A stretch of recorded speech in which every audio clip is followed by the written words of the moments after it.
If the Baltimore Ravens are going to compete for a Super Bowl in 2024, their decision making is going to have to be flawless this offseason.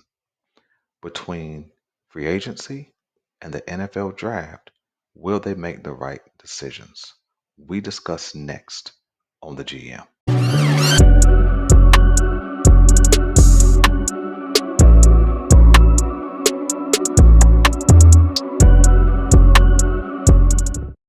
Hey, what's going on, guys? Welcome back to the GM. It is your guy Boulanger. Up next on the GM, Baltimore Ravens 2024 decisions. Do me a quick favor, hit like. If it is your first time checking out the GM, hit subscribe. Also hit the notification bell so that you get updates when we upload new content. Let's talk about it. So the 2024 offseason quite possibly could be one of the most critical off seasons in Baltimore Ravens history. Why? Well, we see clearly that a Super Bowl window is open. And what you do while that window is open kind of determines how long it stays open or if you actually get through the window, right? And so I think that the Baltimore Ravens have some big decisions to make in free agency and also in the NFL draft. Let's talk decisions. You see, when it comes to the offense side of the ball, the Baltimore Ravens have skimped on offense basically the entire 6 years of the Lamar Jackson era. Okay. Now we've seen some effort, of course, where they brought in a guy here, brought in a guy there, drafted first round wide receivers, all those kind of things.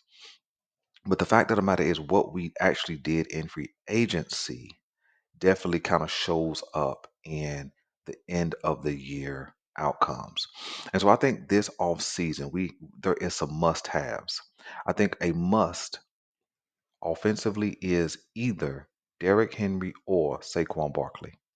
The reason why I say that these one of these two guys is a must is because we need somebody in the backfield who has a presence with understanding, because a lot of people have made the Kansas City Chiefs and Isaiah Pacheco reference.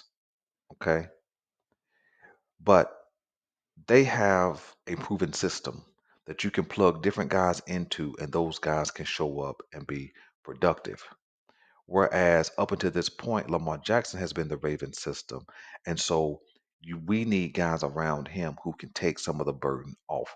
So having a guy with the presence, Derrick Henry, is probably the better of the two as a downhill runner. He's going to be in and out in 2 years. That's going to be probably the extent of his contract. And Saquon Barkley is probably the most dynamic of the two. He's a better receiver. He's probably just as fast, if not faster. He's probably faster than Derrick Henry, but he's not as big in the context of size or excuse me, height or weight. But nevertheless, I think they both can offer something to the Baltimore Ravens that we just have not had in the Lamar Jackson era. I think we tried to get that with J.K. Dobbins. He had good speed and good ability to receive the ball or whatever, but injuries just kind of cut his career with the Ravens short. And so I think that getting one of these two guys is super super vital, and essentially as far as cost, you're actually going to get them at the same cost. The projections, all the projections I've seen for Derrick Henry is about $10 million a year. So I've seen 2 year and $20 million contracts for Derrick Henry pretty consistently. And then I've also seen 3 year and $29 million contracts consistently for Saquon Barkley. And so I think that they're essentially the same price. It's just going to depend on which one the Ravens prefer. Now, if I'm honest, for what Todd Monken wants to do offensively at the running back position, Saquon Barkley is the better option.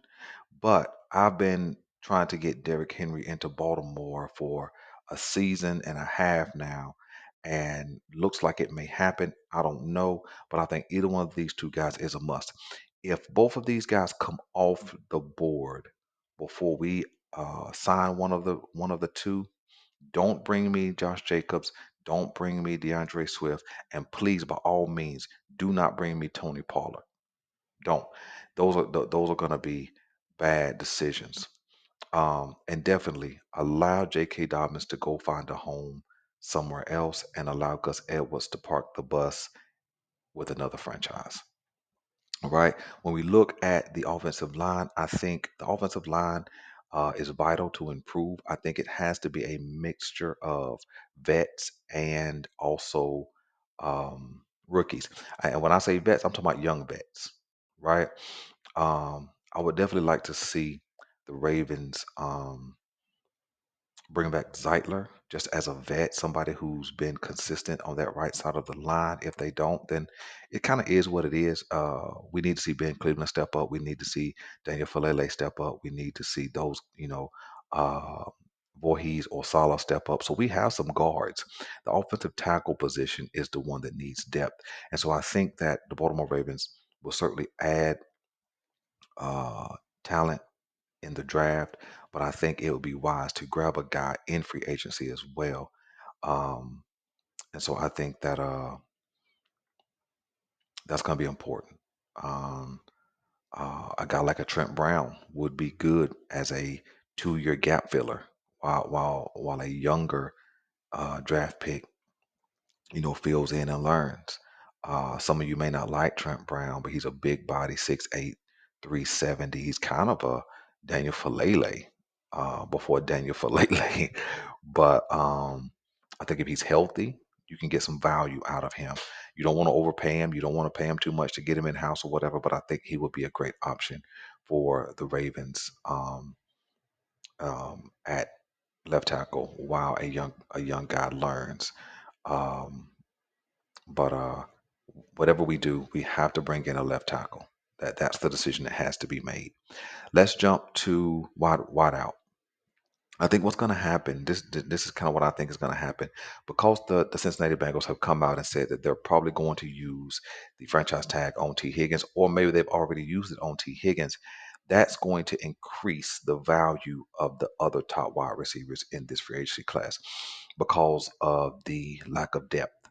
I think that causes Mike Evans' price to go up, and I think that causes Michael Pittman's price to go up. And so I could see Pittman being franchise tag just to keep him in house, and I could see Mike Evans if he wants to go somewhere different than Tampa. I could see him certainly going to the highest bidder, as this is his last opportunity for a payday. And so I think that the Baltimore Ravens will have to do some bargain basement shopping, and I'm starting to settle into that because I think that we don't want to get into a situation that we got into with Odell Beckham last offseason where we pay him a big contract uh, when he was only a middle market type wide receiver. I've seen some conversations about Marquise Hollywood Brown possibly returning. I'm okay with that. He offers some deep speed and some route running and things of that nature. He doesn't know this system per se because that he was here under Greg Roman. But I think that even if he comes back, it has to be at that middle market value, not a $20 million amount. I think it has to be 3 years, 40 million, something like that, putting him right around 13 million, which is kind of what his contract projections are anyway. So I think that that's a decision that the Baltimore Ravens could make, but I certainly think that we could get some good value in a bargain basement type deal. You guys will see my video on wide receivers coming up this week. But I definitely think if we go bargain basement, we have to go into the draft looking for another young stud to add to this team. Um, let's go to the defense side of the ball. We have a big three defensively in free agency. Metabike, Queen, and Stone. I think one of these three certainly is gone. And I think that guy most likely is going to be Patrick Queen. His contract projections come in about 4 years, 72 up to 80 million. And I'm not sure if the Baltimore Ravens are willing to invest that kind of money in the interior linebacker position, especially when you have a young Trenton Simpson who has a Patrick Queen skill set. I'm not saying he's Patrick Queen at all, but he has a Patrick Queen skill set. He's a little taller than Patrick Queen, a little longer than Patrick Queen, and he may be a little faster than Patrick Queen. So all the athletic gifting is already there. It's going to be getting in and being mentored by Roquan Smith. So I definitely see Patrick Queen walking in free agency. I just hope he doesn't walk to a divisional foe. Um, So that leaves Geno Stone and Meta BK. I'll talk about Meta BK last. Geno Stone is probably the easiest contract to get done if the Baltimore Ravens desire to bring him back, and all signs point to uh, them wanting to bring him back. His contract projection comes in around 4 years, 25 million, which puts him at 6.25 million per year. I think that's pretty simple, pretty doable. If you slice that up, 4 years, 6.25 million, give him a signing bonus to get those numbers down. I think he's an easy contract to do. Now somebody certainly may swoop in and offer him a little more money, and because this is his first time to get paid, I think he may take the more money versus the familiarity with Baltimore. But if they could get a deal done, I'm on board with them bringing him back. Again, this whole conversation is about their decisions. And then Meta BK. Most people, most Ravens fans, content creators, all that, they're saying that bringing Meta BK back is a must. I don't think so. Is he valuable? Yes. Is he a great player? Yes. Would I like to have him back on the Baltimore Ravens roster? Yes. What I'm going to say is not about saving money. It's about being able to take his money and spread it around to three other players. If the Baltimore Ravens use the traditional franchise tag on Meta BK, he's hard capped between 22 and 24 million. That basically ends all other negotiations we can do unless we start kicking money down the road in restructures. And so I think that the Baltimore Ravens' best decision is to put the transitional franchise tag on him and allow him to do business. Allow him to go and seek out a market. You know, what is the market for him? Is the market 4 years, 100 million, or is the market more like 4 years, 92 to 97 million, which I've seen all the projections be? That's going to be the question.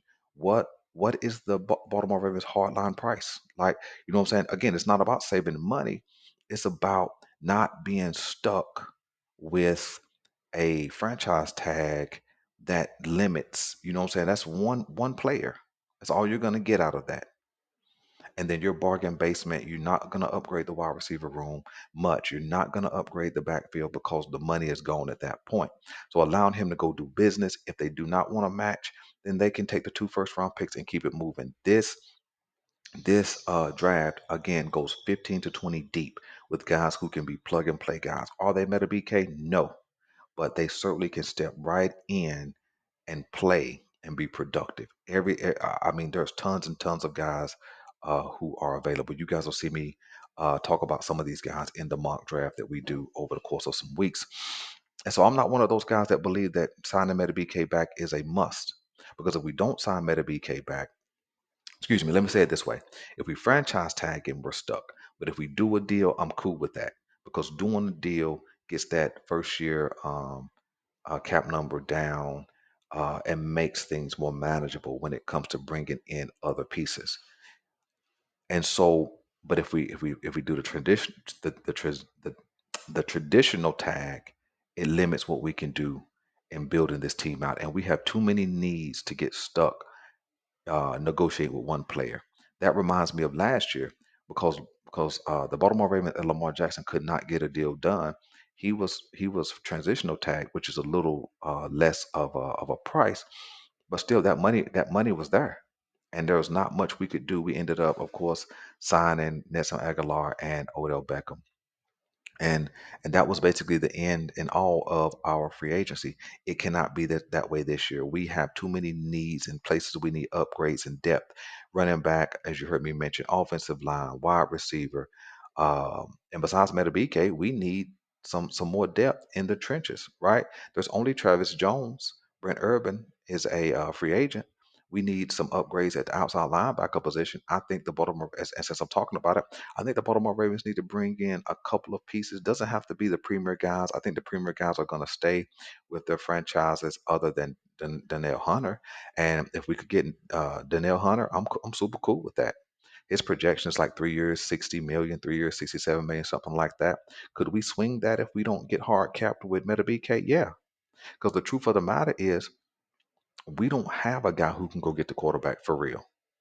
We've been waiting on that to be Odafe, but we're 3 years in now. We're going to a fourth year. Will he have a leap? I hope so. We need him to.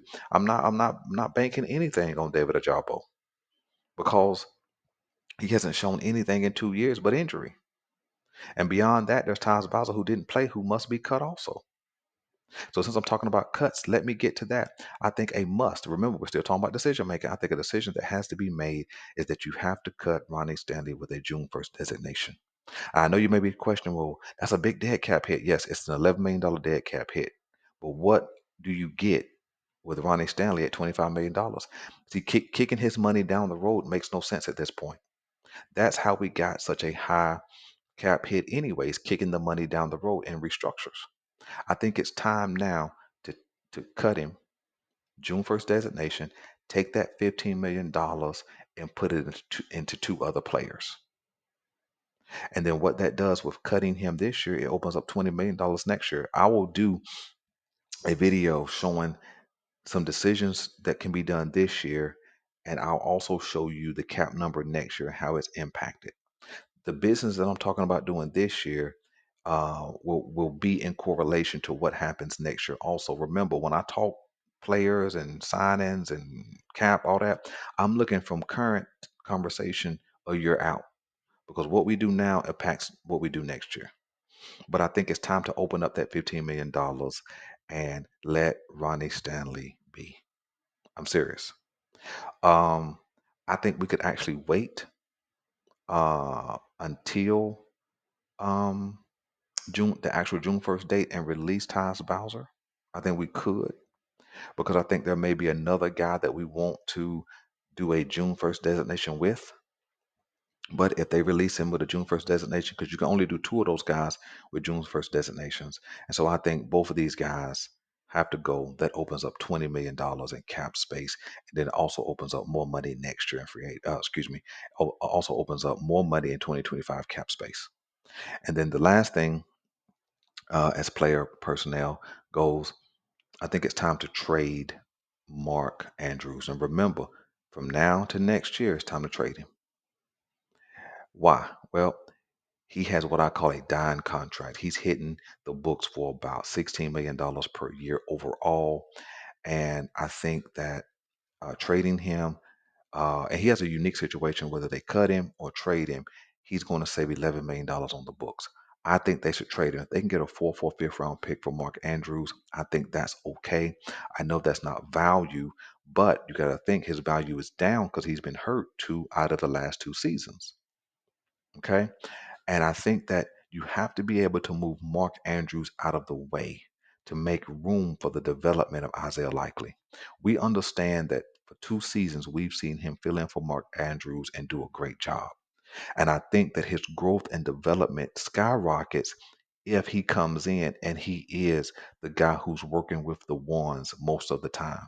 There was no fall off when Mark Andrews went down and Isaiah Likely stepped in. In fact, the offense looked more dynamic and more diverse when it came to passing with Isaiah Likely in the game.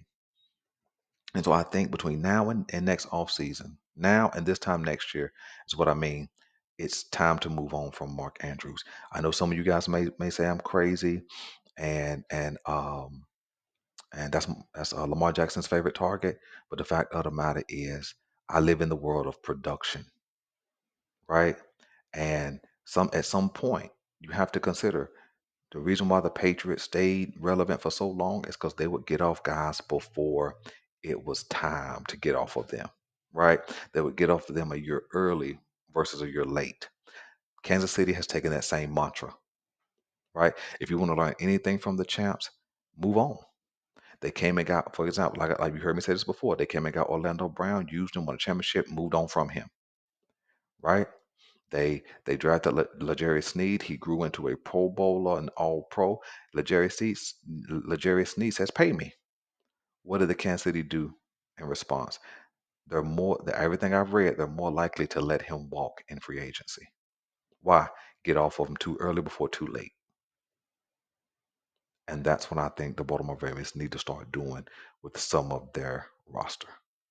You guys all have already heard my conversation about um, some dying contracts. You guys will hear more talk about that. When it comes to the draft specifically, let me close out with this. I think this needs to be a 10-player draft. I think we have 8 picks: a first, a second, a third, 2 fourths make 5.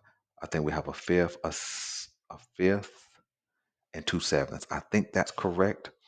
I think we need to turn our draft into a 10-player draft because we have 23 free agents, and we're definitely not signing 23 free agents, right?